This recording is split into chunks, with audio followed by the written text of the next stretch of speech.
All right, we are live. SNL Live. Texans getting a lot of love, a lot of bits going on around the NFL, and the Texans playoff picture. Kind of clear, kind of not. Landry Locker, Cody Stoots with you. We'll be live at Spanky's this Friday. We want to see you there. Live broadcast starts at 4. Happy hour starts at 3. A lot of you people, I do mean you people, y'all been there. Y'all know about the great prices. Y'all know about the great happy hour. Y'all know about the fresh dough, the fresh sauce, the underrated wings, everything else. We want to see you there this Friday.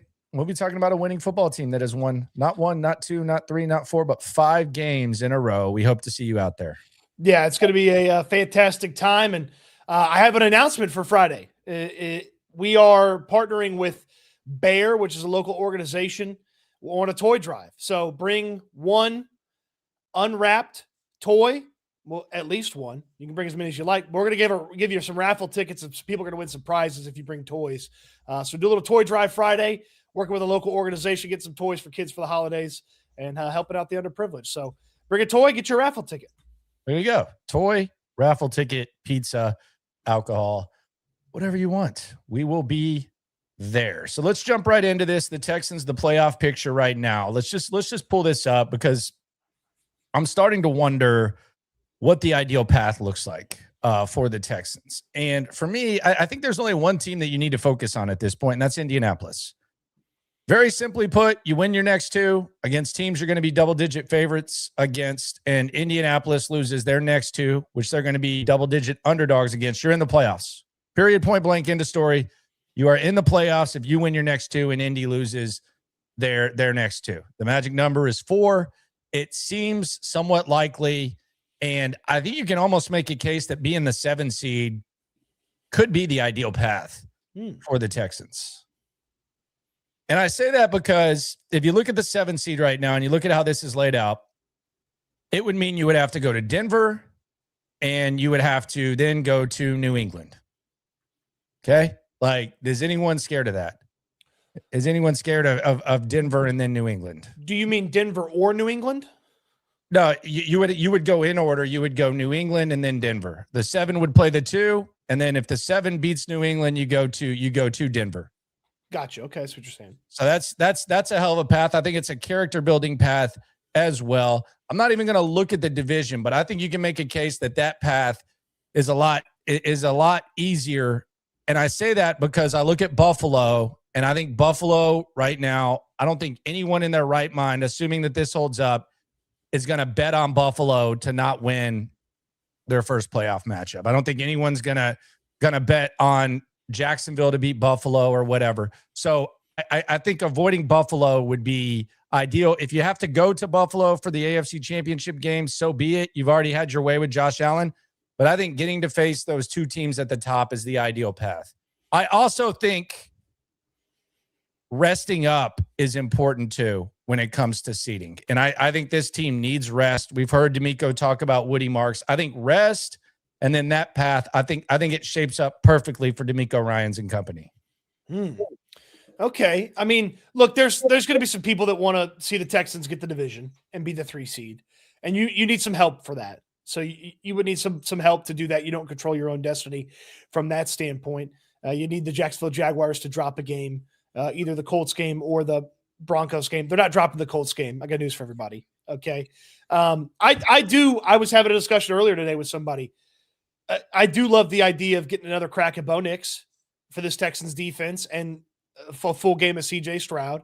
And I love the idea of playing Drake May in his first taste of the playoffs with an offensive line that, even when healthy, which they're not healthy right now, but even when healthy, still has a couple of issues associated with it. So, yeah, as far as if you end up in the 7 spot, this is not the toughest 1-2 that we've seen in recent memory from an AFC standpoint. Not at all. No, and I mean, really, if you look at the top 4, it's not fearful at all. So the path kind of is what it is, but I also factor in health. And I think if you are going to climb up, you're probably going to have to play till the end. I think factoring in health is also a reason why I say this, because I do think this team could use a Week 8 team where there's no pressure to win. Yeah, where they don't even put some of these guys who've needed Wednesdays off, even in uniform. No Will Anderson, no Trent Brown, no Woody Marks, guys like that, they just get a little bit of a reprieve, a little bit of a rest with that final week of the season. Yeah, I could certainly see where that's a big element to this. Let's go to the super chat here on SNL. A1 Demon Fox says, any news on Tank or Mixon late season appearances? No, it's not happening. Has never been a chance that it was going to happen. So no. Logan Taylor 6213. I'm not trying to browse through that as quick, but no. I think they're at one point. I think they thought they could get Mixon back, but it ain't happening. Yeah, the Tank thing is an absolute 0%. The Mixon is 0%. So yeah, I don't think either one of those happened. I think Tank's always been 0% for 2025. Always. I think Mixon turned into 0% pretty quick. Well, I don't think Joe Mixon could admit he had a season-ending injury where he was ruled out for the season in the offseason when it clearly happened outside of the facility. I think there's got to be some sort of contractual obligation to where you have to at least act like you're trying to get back. And he was in the building rehabbing. I saw him on Instagram, on Dameon Pierce's Instagram one day. He was in the building rehabbing. It never worked, and he's not playing. Logan Taylor says the Colts are so desperate they signing Rivers. I kind of want to touch on that for a second. This Colts thing. I gotta say this is an embarrassment, and I'm not even saying this like trying to be trite. I'm not trying to be dramatic. When the Colts deserve credit, I'm going to give them credit. Like the way that they started the season, I thought it was impressive. What they were doing, how they were maximizing Daniel Jones. It was actually a historic offensive start. And I've always been a Shane Steichen fan. I think he's just run into a situation where they're in quarterback hell. And unfortunately, the hell has gotten even worse. This Phillip Rivers thing is a fucking joke. Like the way that these NFL media types are presenting this as if it's like some sort of freak show entertaining thing, they ought to be embarrassed for themselves. To take a guy who hasn't stepped on a football field in 5 years and act like this is like some sort of feel-good story, this is pathetic. This is embarrassing. I don't know what the point is. I almost wonder if Phillip Rivers is scared to be in the same Hall of Fame discussion as like the Ben Roethlisbergers and the Tom Bradys, and he's actually trying to like separate himself to where he's not in those conversations, and he kind of prolongs the possibility of him making the Hall of Fame. Maybe he doesn't even want to be in the Eli Manning conversation, but this is pathetic. I mean, this is embarrassing. And you look at the process as to how the Colts got here. You played a quarterback with a broken fibula, and there were question marks about this guy as far as being a long-term hope before he broke his fibula. Like there were question marks about it. While you did that, you went all in without having a quarterback. Like a lot of times you wonder, okay, well, this team's going all in. Well, at least they have a quarterback. You went all in without that quarterback. And now you're bringing in a 44-year-old. This is a joke. Like this is pathetic. And I can't honestly think that the Ian Rappaports, the Adam Schefters, like all these guys are really like with a straight face reporting this stuff and not laughing their ass off once they clip the laptop, snap it together. This is pathetic. This is embarrassing. This is the low point of QB hell. And quite frankly, if Jim Irsay were still alive, he would be getting mocked for this. But because his daughter puts on a headset, and wears some aviator sunglasses and a fucking bucket hat with a nice designer sleeveless sweater, they're giving her a free pass. If Jim Irsay did this and the entire process of getting to this point was the case, then Jim Irsay would be getting mocked and ridiculed. But for whatever reason, this is trying to be presented as some feel-good story with a 44-year-old who was washed up when he left coming back. This is pathetic. This is actually I'm actually kind of embarrassed for Indianapolis. Yeah, but Landry, one of their owners, wears a headset on the sideline. So it's funny. It's cool. Look, this was one of the darkest outcomes that could have happened for the Colts when they traded 2 first-round picks. And I've said it all year long. You've mentioned it a couple of different times. And even before he got hurt, there were signs that this Daniel Jones thing was falling apart. They traded 2 first-round picks for a cornerback without knowing who their quarterback is going to be. That's a bad job by the organization. It's a bad job by the decision makers.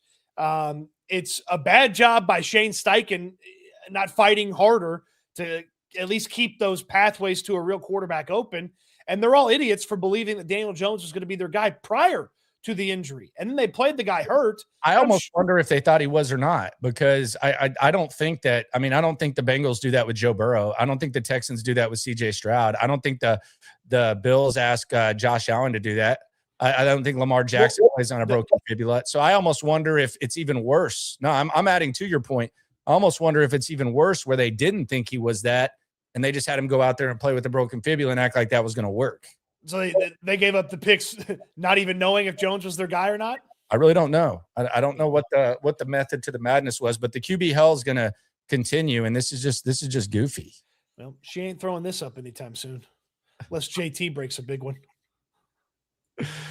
On the chat, at the dumb Texans guy, the dumb Texans take guy, he says, "Do you think Nick Caley hates Woody Marks? I can't explain why I would run the small RB into the teeth of the defense 20 times a game. They don't have any depth. They don't have anyone else to do it." Well, he's also an idiot sometimes. Yeah, he also really doesn't have he doesn't really have a good respect for Woody Marks' skills. The touchdown pass was really just CJ Stroud making a play, but he doesn't have a good grasp. He doesn't have a lot to work with, and my God, he's definitely banged up. Sir Wags 254 says, "My brothers, hope y'all are having a greater day." Okay, not a great day, a greater day. Any transactions or injuries that require an update?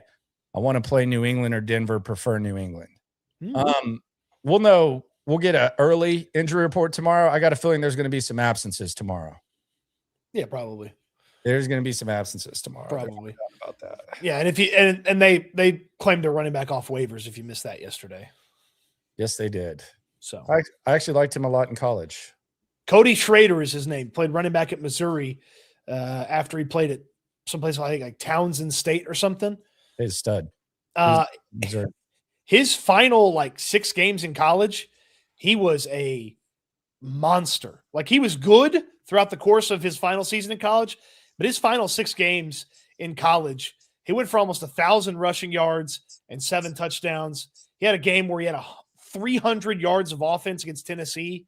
He went for over 100 against Georgia.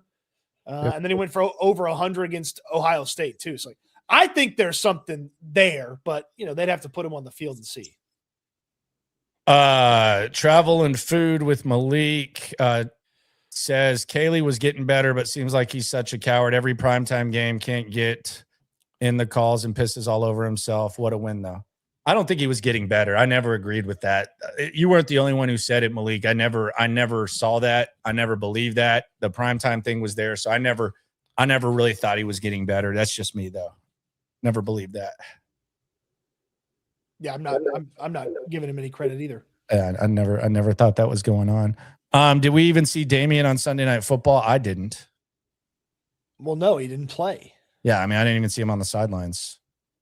Malik again says we can even get the 2 seed. Hard, but not impossible. They don't typically put practice squad guys on the sideline, do they? Don't know. Yeah, don't know. We can even get the 2 seed. Hard, but not impossible. Yeah, you'd probably have to win out and then get a little bit of help there, but yeah, I mean that would be pretty wild if you did get the 2 seed. I think avoiding or prolonging Buffalo is probably my main. When I look at that playoff picture, Buffalo, even though they've had success, would be the team that I fear the most currently in the picture, regardless of what we've seen from the other squads. The Patriots would need to fall apart probably, and it's hard to do. Buffalo, Baltimore, New York, and Miami, their final 4. Yeah, it's hard to do. Yeah, so I can't see the 2 top seeds losing enough for you to get in the 2 conversation, and you need the help to get, you need Jacksonville to fall out of the conversation. You jump into the division. Stacy Lincoln says, can we agree the next draft should be O-line, tight end, and running back, maybe a DT? Thoughts? Me and Cody literally just had this conversation 2 hours ago. I said that, and this is an absolute alley-oop. I think that offensive line will obviously be an emphasis, but I think it's a non-negotiable, easy to do, that they have to increase the depth and upside at tight end and running back. They have to. It's not you can do that in day 2. Sometimes offensive line you draft in the first round, you don't immediately upgrade, but at running back and tight end, they 100% have to increase the depth and the upside of the position. Period, point blank, end of story, non-negotiable. Yeah, they probably should have done that this offseason too. With running back, I would like to see them bring in someone who is better than Woody Marks, so that Marks is a nice compliment back to that player, and then fill out the rest of the depth chart with some players with some potential, and then at tight end, I mean, they probably have to figure out a new starter or commit to Dalton for another year. Yeah, and they need to draft 2 backs, and they need to sign a back. They need a deep running back room. Period. Yeah. Need a deep one. Sir Wags is way ahead of himself. When is the mock draft time? After the season, mi amigo. Probably February. I mean, we already got our tickets to the combine. Probably February. I mean, we'd have been doing mock drafts if they'd fallen apart already. Jawar Jordan elevation. Nick G asks. I mean, if they thought highly enough of Jawar Jordan, wouldn't they have just put him on the roster instead of Cody Schrader? Well, unless Nick Chubb's ribs are broken and he's not going to play. Oh, and then you get Schrader, Dare, Woody, and Jawar Jordan all on the same roster on game day.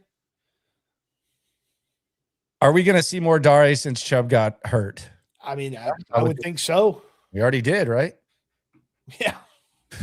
Well, I don't know. They probably would have just run Woody Marks again if he hadn't had his once a game Oscar performance where it looked like he was done for the season. Oscar performance, my ass. They're running that guy to death right now. Sure, but every time he leaves the field, it looks like it's a season-ending injury.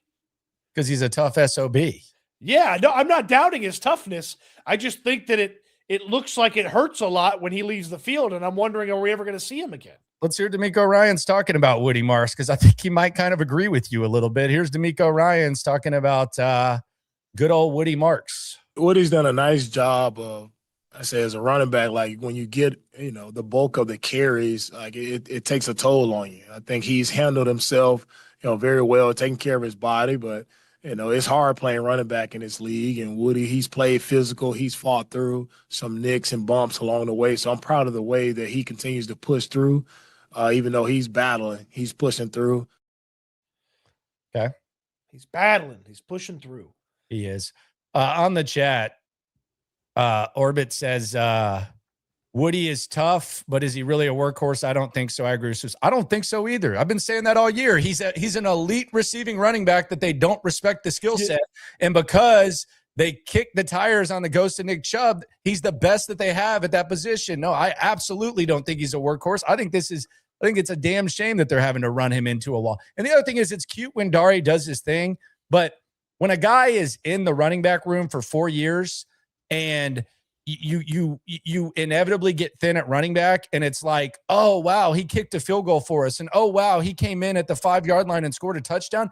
You might need to kind of upgrade the room, as good of a feel-good story this is. I'm not trying to stop Frank Ross from crying, but it would be nice to have a running back, if he's going to be in the room for 4 years, to where it's not like, oh, shit, where are these carries going to go? Is it going to be a practice squad? Is it going to be Jawar Jordan? Be nice to have the guy that's been on the roster for 4 years. You feel decent about that. You're never going to let the Frank Ross shedding a tear for special teams Dare go. Timothy Jim says, if there were 4 other running backs on this roster that were worth a damn, and Dare was just there as a special teams ace, you wouldn't care that Frank cried. But they have to use, they use Dare as a key running back sometimes. Exactly. Timothy says, is Petrie contract looking better? I think it's looking the same. What it would have looked like if he'd have done this. I think the savings would have been very marginal. Like, he would have gotten roughly the same contract, maybe a few extra bucks here or there. It's looking the same, but he's definitely playing his ass off. Toad is doing his thing. And by the way, the Guardian cap, it just looks appropriate now. Hey, look, I will say this, Toad now, and y'all know where it started. He's much better than I expected him to be this season. Y'all know where Toad started. Don't let anyone try to take credit for that and hijack it. Everyone's welcome for me coming up with that idea. That was me. I don't think so. That was 100% me. Are you sure? That was 1,000% me. Chat, is he telling the truth, chat? That was 1,000% me. Come on. Did he come up with that, or did I come up with the fantastic? I came up with the Toad, and Patrick sent the thing. Come on. The fantastic Mario Brothers reference. Good Lord. What is this? You going to go fishing after this and do a fishing podcast? I feel like I'm getting jacked all over again. Tyler Algier is the RB I want to sign. We've heard this. We had this argument the other day. that would put me to sleep. Yeah, I don't think that's like that. I mean, and you would have to draft someone too. I want someone who is without a doubt better than Woody Marks, and I want people behind Woody Marks as well. Like if they had, I do wonder if because to me Woody Marks was the perfect complement back to Joe Mixon. So I don't know when Mixon got hurt. I don't know when they knew. My suspicion is they knew a lot earlier than they let on, and probably could have done something different than Nick Chubb. But Woody Marks would have been the perfect complement to Joe Mixon for this season, and then you could have got a different Joe Mixon to Marks continue to be the complement. Like Woody ever being a 1A is probably not the best use of him, but as a 1B, he's a very nice player. The young Costa says, shout out to Aaron Wilson for coming up with Toad. Hey, bro. Alpha Aaron. Is he calling him that now too? Is he doing it? Did he say per sources? After I did that here, did Aaron say per sources? The new nickname is Toad. Have you ever? I gotta hold on. I'll work on it tonight. But I got a new bit that I'm gonna debut later this week about Aaron Wilson. Whoa. I got a new Aaron Wilson bit. Whoa. Sir Wag says Alpha Aaron said he nicknamed Petrie the Toad. Are they being serious about this? No, they're screwing with you, just like I was screwing with you. Oh, okay. I'm like, man, geez, man. I would be, man, damn. Ian Rappaport, I feel your pain. Justin Sloan 784 says we are undefeated in the Spank Boys era. Ever since y'all did call us Spank Boys, we are undefeated. Yeah, I can't believe you came up with that nickname. I did not do the Spank Boys thing. That was me. That's what everybody told me the other day, was that you came up with the nickname. That was not me, but hey, be at Spanky's this Friday and you can call us Spank Boys. It's cool. Bring a toy. Yeah, bring a toy. Unwrapped. Unwrapped toy. Yeah, that would be it. Shout out to you. Spank Boys. Fire. Boom. Okay. Patrick, I don't want to see what you come up with for Spank Boys. Don't do that. Don't do that. Don't create anything. Yeah, don't do that. But shout out to Toad. Shout out to y'all for trolling me with the Aaron Wilson. I really believed it. I can't believe you believed that. I mean, I just believed it. Hey, bro, I started calling him Toad too. I told Aaron that he should do an exclusive this week, and he's like, bro. I was like, dude, you've got to go up to Braxton Berrios and do one of your POVs and ask him about his breakup. I was like, dude, this is made for you, bro. Hey, bro. Like, nah, bro. He's definitely not an A-lister now. I was like, dude, get the story, get up there and get him on record. I heard it's a big deal. Hey, Aaron, Stars lady, go do it. Talk about the breakup. Hey, Aaron wants clicks. Aaron, get some clicks with that. Go up there, do it. Hey, bro, I heard she dropped you like a bad habit. I got a hunch Berrios ain't having any trouble finding the next one. Nah, he'll be fine. He'll be fine. Now, will the offense be fine? That's a question. We'll get to that in a sec, but I want to talk about something that is fine, and that's my backyard. Texans turf. Shout out to Dan the man. My goodness. Saw another happy customer. They sent me an email. They said that they went to Dan the man, and they said, we thought you were exaggerating at first, but it was absolutely perfect. They were thinking about getting turf a couple of years ago, and they dealt with all the slime balls, and they said, you know what? This sucks. Then they saw the jobs that they did. They said, these are half-ass jobs. It's not what happens with Dan the man. Doesn't matter where it is, what it is, putting green, playing surface, increase the value of your property, make the neighbors jealous, get rid of the mud, get rid of the insects, always green, always clean. I was a customer. I shopped for you. I've yet to meet someone who does not think it's one of the best things they've done. Go to TexansTurf.com. Let Dan do for you what he did for me.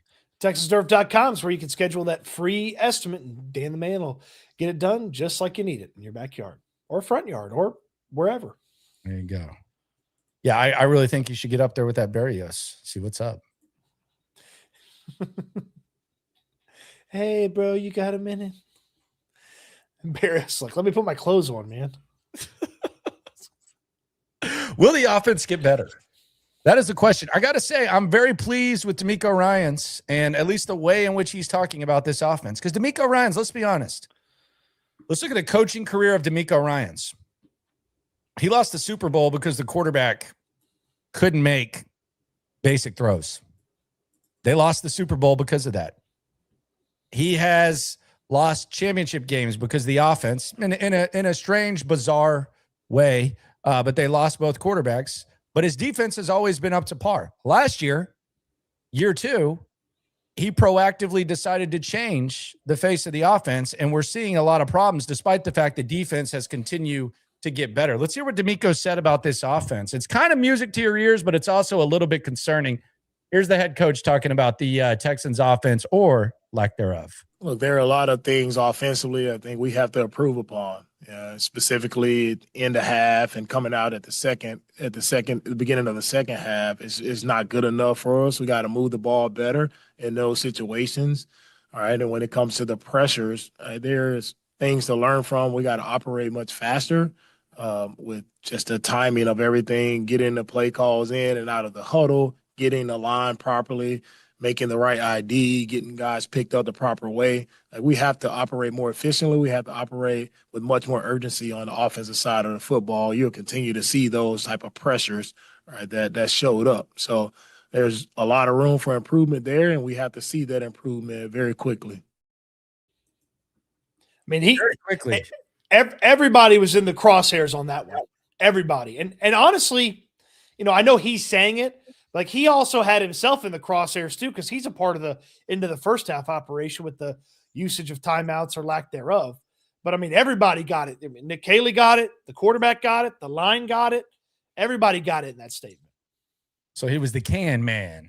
Anyone can get it. including himself.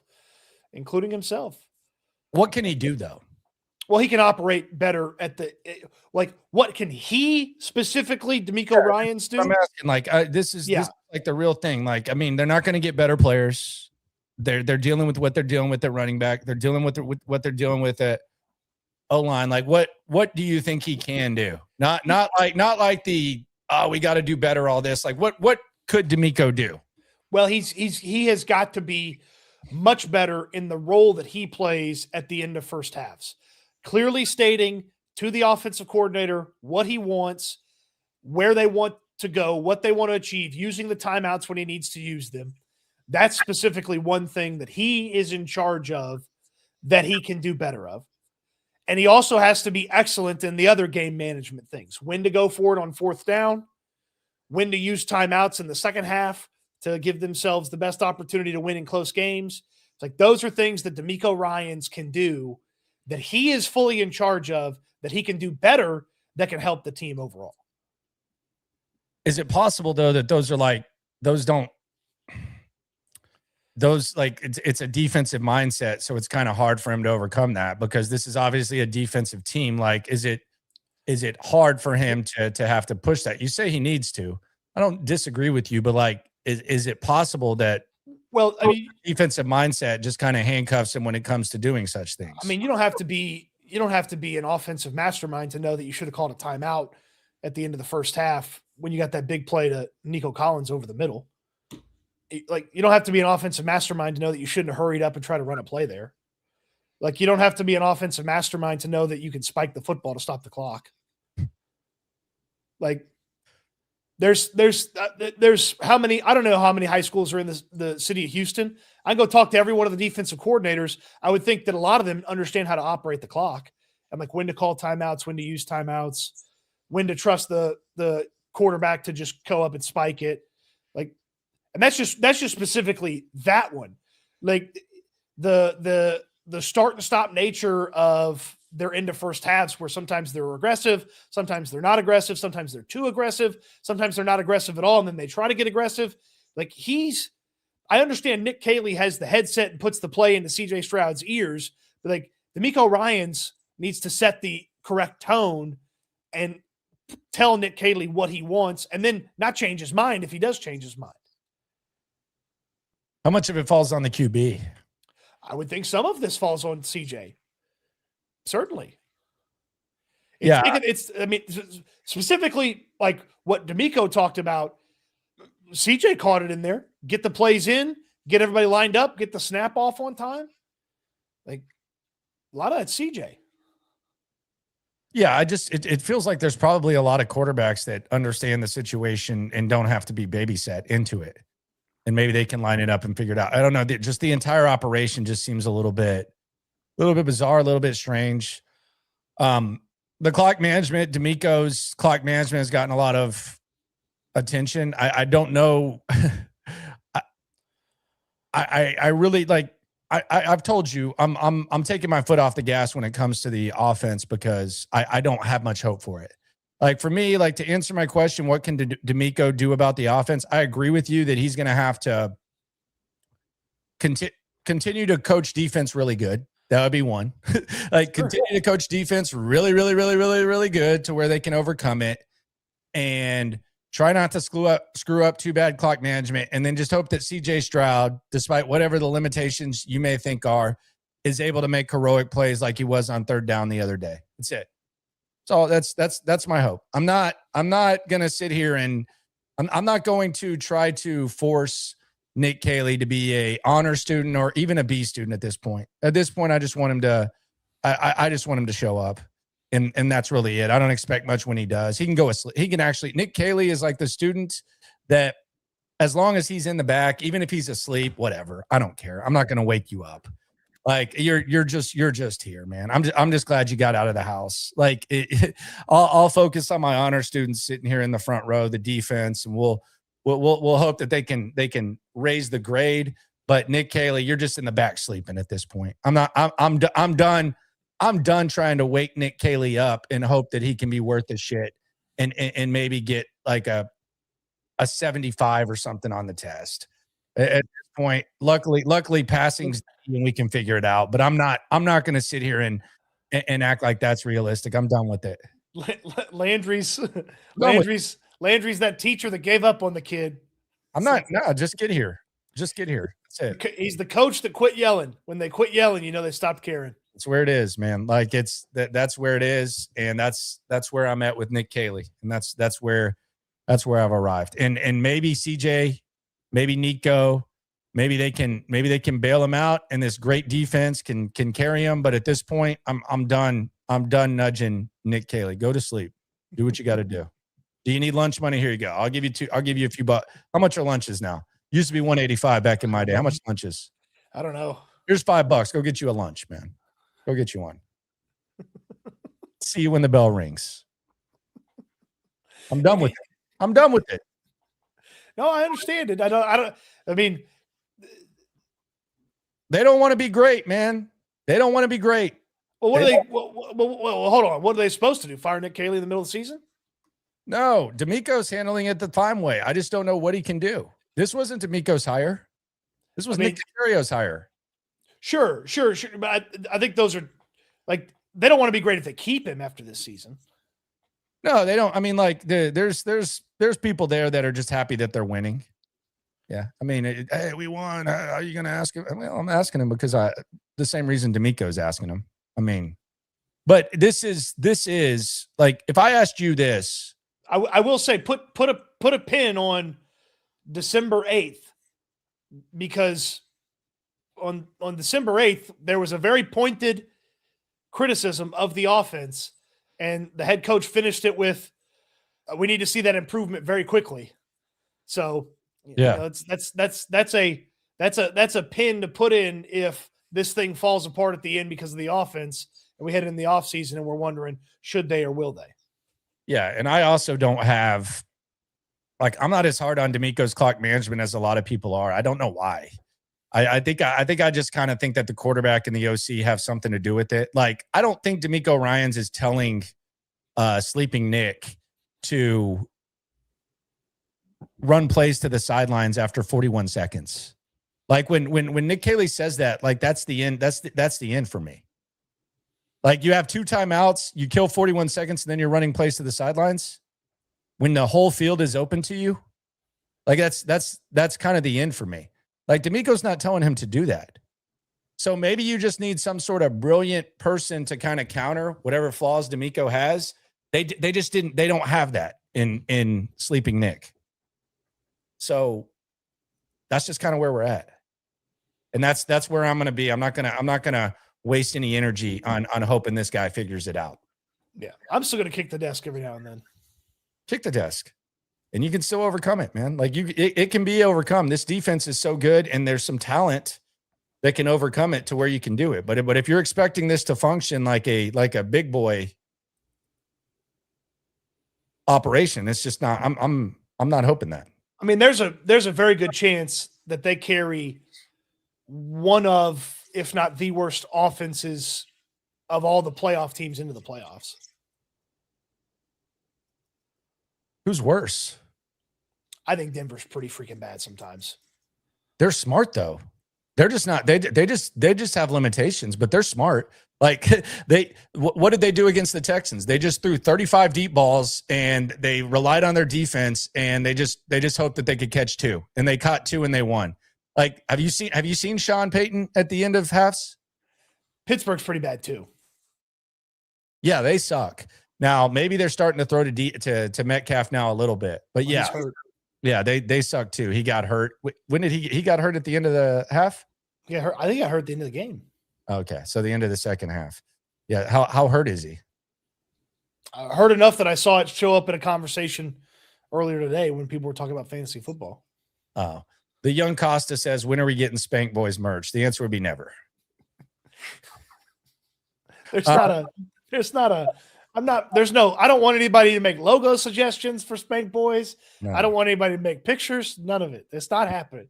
I'm not making it a sticker. Nothing. Yeah, no, not at all. Sir Wag says, I will be at Spanky's when Alpha Aaron is present. Well, that's a shame. Hey, bro, Alpha Aaron here. Shame we'll never see you at Spanky's. Ricardo says, week 8 of Miko saying the offense needs to be better. Does he realize he's the head coach? When will he, all caps, fix things? Tired of the false promises. I don't know that he's promised anything. Well, I mean, yeah, he's laid it out that it needs to get better. I would think that there have been moments of meddling, but he's not sitting over there in offensive meetings meddling. But we know there's been moments of meddling. He went over there and told him to run the stove or shove again. Sam says, I want an OC who talks to and about the offense like D'Amico and Burke to the defense.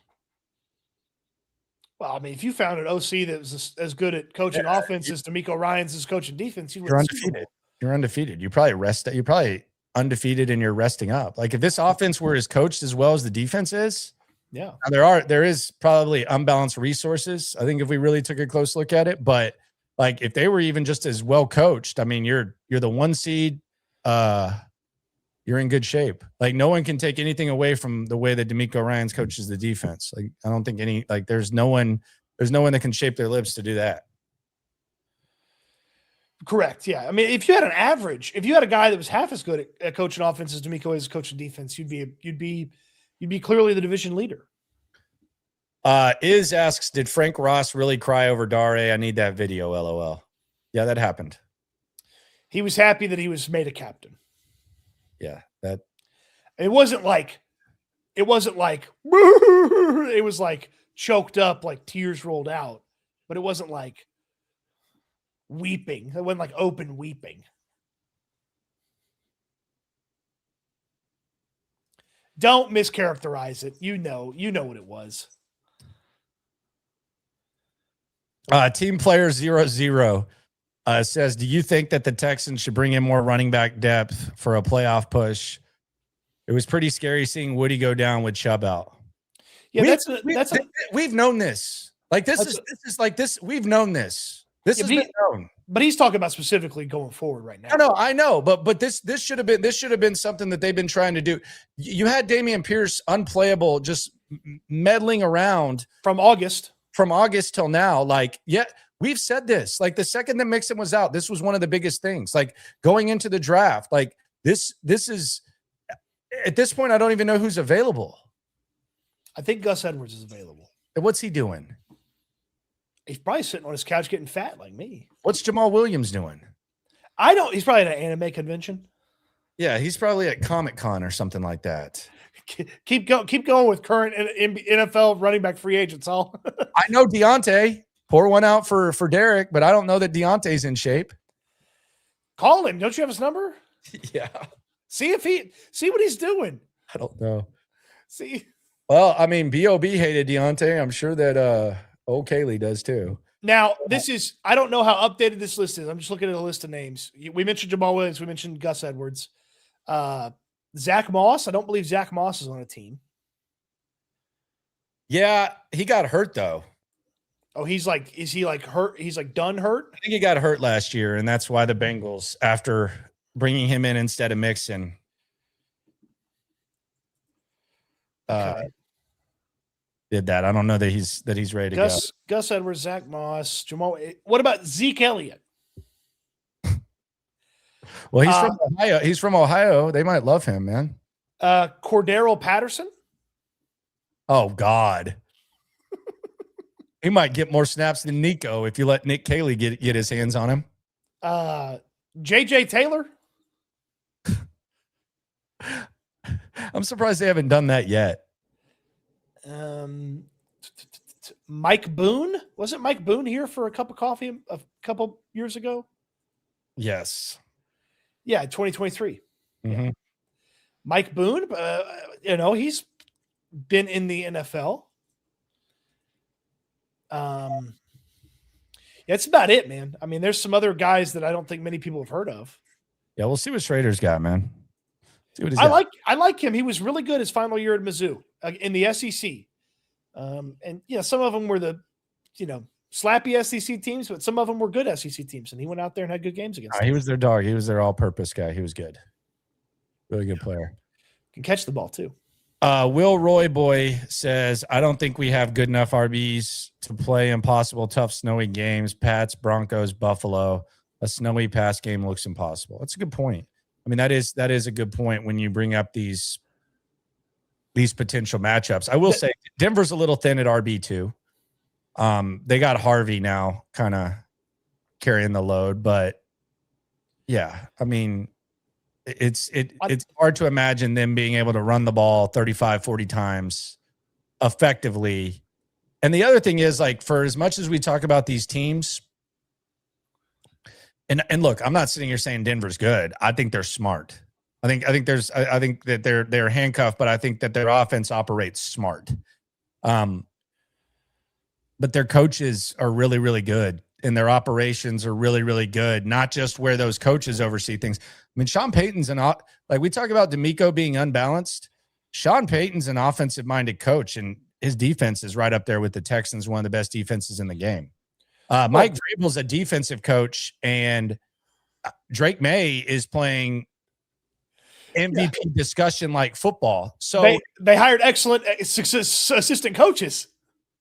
That does help. Yeah, they'd say Josh McDaniels. Josh McDaniels, Nick Caley's hero, there's a reason that Nick Caley looks up to him because he's actually good at what he does. Yeah, they didn't take a swing at a couple wet behind the ears guys. Xavier says y'all better ask some tough ass questions about the O. I'm done asking tough questions about the O. Like, what do you mean? Like, what do you want to know? Like, I always like when they blame the media for one of the sides of the football. I mean, I need to ask tough questions about the O. Come on, brother. I do. You've seen that all year long. Yeah. If you want to chastise people for not asking good questions, you're coming to the wrong two guys. Yeah, I'm about through with Nick Caley though. I'm gonna let him sleep. Oh, I'm asking him about the end of the first half. Again? Yes, it sucked again. Maybe I might not start with it. I might lull him in. Oh, God. Sir Wags again says, can we bring back Arian like the Colts did with Rivers? Hell no, Arian's fat now. Isn't Arian chubby? I think he got chubby, and then I think he lost some weight. Yeah, Arian doesn't. Arian, there's a difference between, and I think Arian a lot of times is kind of being a hardo and kind of rewriting history. And some of his teammates have kind of said that too. But he doesn't love football like Phillip Rivers loves football. No. I think Arian's fine without playing football. Yeah, Arian's good. Sean Gregg TX with the cow. He says, just now tuning in, y'all talk about Rivers yet. The man is coming out of retirement to potentially play against the Seahawks Niners. Yeah, it's pathetic. I talked about it earlier. I think it's embarrassing. I think it's incompetent. And I think it's pathetic that they had a quarterback play on a broken fibula, traded their 2 first-round picks the next years without having a quarterback. And I think this is the laughing point of QB hell post Andrew Luck. So yeah, I did talk about it. I think it's pathetic. And I think if Jim Irsay were still alive, he'd be getting killed. But because his daughter puts on a nice designer outfit and some headphones, it's just being treated as like some sort of feel-good story. I think it's terrible. Boy, Chris Ballard is awful, man. He has just put that franchise on a treadmill of mediocrity. Well, I mean, what were they supposed to do? Like quarterback, sometimes when you get in quarterback hell, you get in quarterback hell. They've just done a good job of making it worse. I mean, they should have traded for Matthew Stafford a few years ago is what they should have done. They were in on that, and didn't give up the picks. Yeah, I also think their karma's kind of worn down. I think that they were at some point they were like the football gods loved them so much, like at like an almost like a frustrating like all-time level where they blessed them with Peyton Manning, and then they shortly after that they had him so shitty that they blessed him with Andrew Luck, and then they basically just killed Andrew Luck and took him for granted. And then all of a sudden the football god said, all right, that's enough of this. Y'all have kind of worn out your good nature. You got this guy basically having to eat all his meals out of a straw, and he's going to quit on y'all during the preseason, and y'all will be in football hell from here on out. So there you go. Take that. That's what happens when you don't count your blessings. I didn't know you were going to go football gods punished them on him, but they did. I like it. They did. Dude, he retired in the preseason at 29 Correct. after they won a playoff game. Yeah. Yeah. I mean, they could have gone and done a numerous different things than what they have done at quarterback. And they get what they deserve. And they should have fired Ballard years ago. They should bring in Kyler Murray, though. I'm being serious. They should bring in Kyler Murray. They should bring in a rookie mid-round guy. They should bring in a ton of guys. Someone says Colts beat Chargers early, so they have a tiebreaker. They're not catching the Chargers. Well, it doesn't matter because the Chargers have more wins than them. Yeah, what does that got to do with anything? The Chargers, any chance at catching the Chargers, I think Jalen Hurts kind of screwed that one up yesterday. Boy, what a disaster game he had. God, man, I always root for the guy too, man. But he's and Sirianni's a dumbass too. Yeah, the Colts are a game behind the Chargers. They're not catching them. That's going to be a toughie for them. And let's just in case it ends up this way, if there ends up as a 3-way tie between the Chargers, the Texans, and the Colts will be eliminated via tiebreaker against the Texans first. Yeah. So it won't matter. So the Colts victory over the Chargers, Seahawks and the Niners the next 2 weeks. Like it's not, and both those teams need wins. It's not happening. Yeah, the Colts are dead in the water. They're done. And hopefully 47-year-old Phillip Rivers beats the Jaguars. Okay. That would be hilarious. By the way, how do you go a decade plus without winning in Jacksonville? Oh, the Colts? They've had some good teams too. Mm-hmm. They have not won in Jacksonville since 2014. I mean, how does that happen? That's just insane, isn't it? Like it's one thing to say you haven't won in, I don't know, like New England. You don't go there every year, like something like that. Like you literally get a crack every year at the Jags. The Jags have had the number 1 pick how many times in that stretch? 3 or 4, right? So they've been the worst team in the league 4 times. Correct? Correct. They've definitely had a top 5 pick at least 6, 7 times in that stretch. 2014 on. How many times? I'm looking it up right now. All right. How many times have they from 2014 to now? The Jags. 2014 they picked 3rd. 2015 they picked 3rd. 2016 they picked 5th. 2017 they picked 4th. 2018 they picked 29th. Okay. 2019 they picked 7th. 2020 they picked 9th. 2021 they picked 1st. 2022 they picked 1st.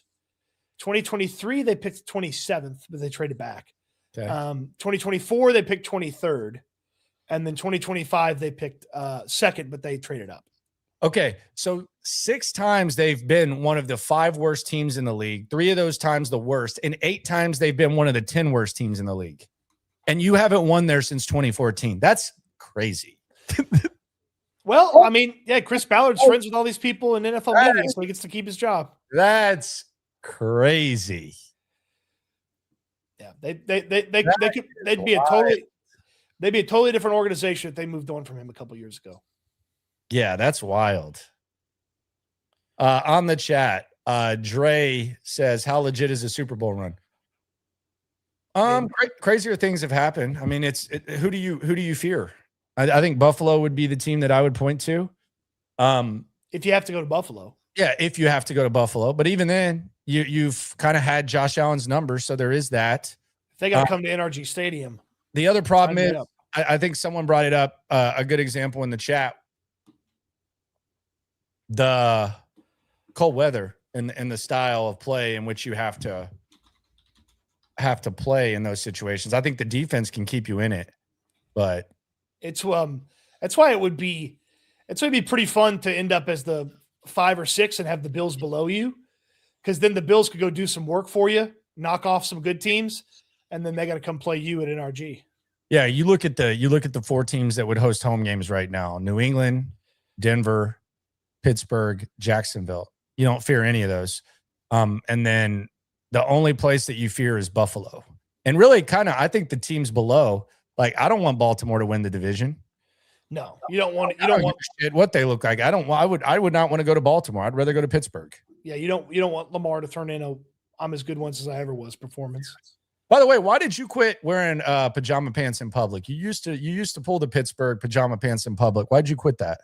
I've never worn pajama pants. You're just lying about me again. Go ahead and put another nickel in my TDECU account as I head for my world of riches after you lie about me again. Tell the people about that TDECU account. Hey, that TDECU Texans debit card is fantastic, and I got that TDECU checking account as well. I got the savings account with them too. They got tons of different options for the checking account. Some that are just flat out free checking for you, and some of them that can really do some fun stuff with your money. It's a credit union, so it operates different than the typical places you've put your money. Membership's required. They're insured by the NCUA, but man, they have tons of perks and advantages for their members, and you can become a member right now. TDECU.org/Texans. All you have to do is live in the state of Texas. TDECU.org/Texans to get the process started right there online. Learn about all the different perks and advantages to being a member at TDECU, or you can walk in one of the 15 greater Houston area locations and check them out. Less than 20 minutes, get you signed up, and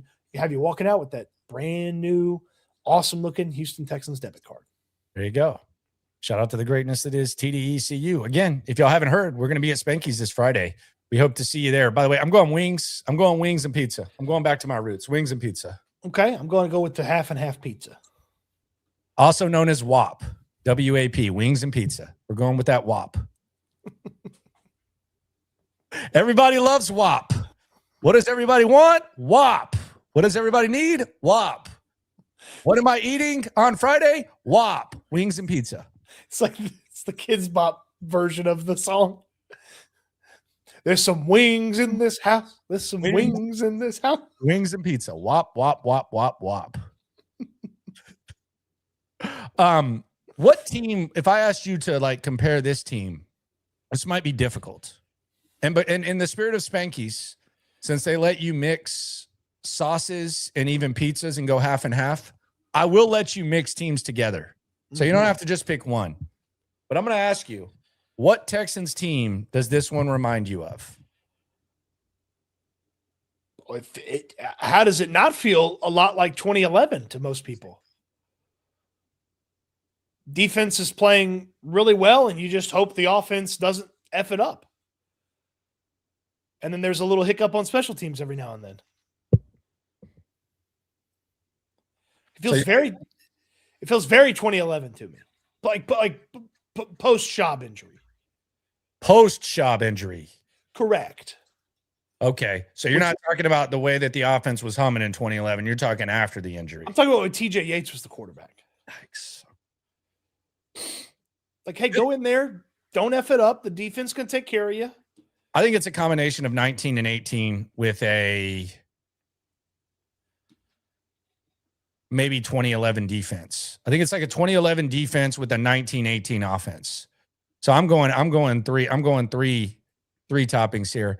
I think it's obviously the same system that O'Brien had. I think there's some fool's gold and some luck, much like the win streak that they had in 18. And then I also think there's an element of if CJ Stroud every once in a while, like Deshaun did, can bail you out, then you can get the job done. So I would say 11 with a combination of 18, 19. They were total offense, take it for what it is. They were 13th in total offense in 19. They were a little bit worse than that in 18. Yep. God, they averaged 25 points a game in 18. You imagine if this offense averaged 25 points a game? Yeah, and that's why you kind of gotta. It's like a small reminder. Like I don't know. I don't know that. I almost said Tim Kelly. I don't want to insult Tim Kelly. Nick Caley, my bad. Sorry, Tim. I don't think he would like maximize Will Fuller the way that O'Brien did. No.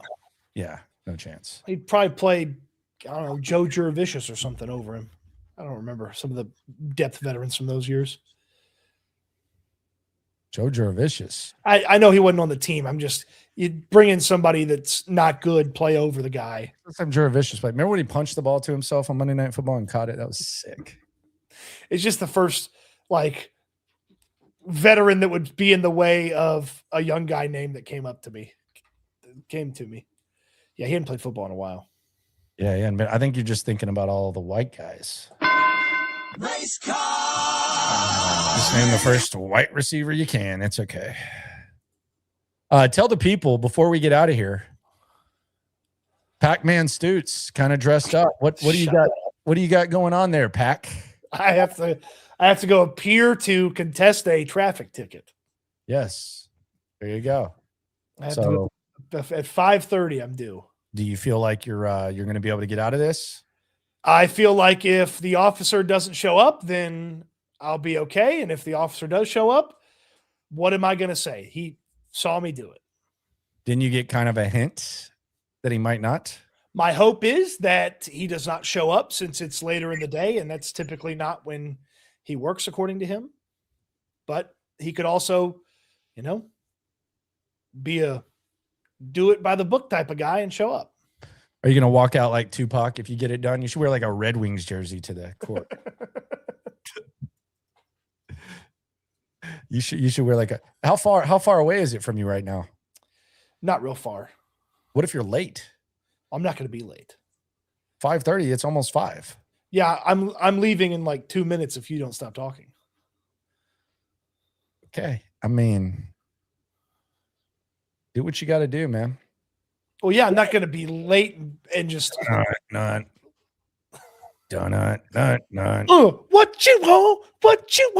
what you want to do. Not. Here walks in Cody Stoots. A guy who felt entitled on his way to Spanky's, so he ran red lights and put other people's lives in jeopardy. Okay. He now expects favorable treatment from the judge because of who he is. That's not. Nope, I'm not going to pull the "Do you know who I am" card. Not.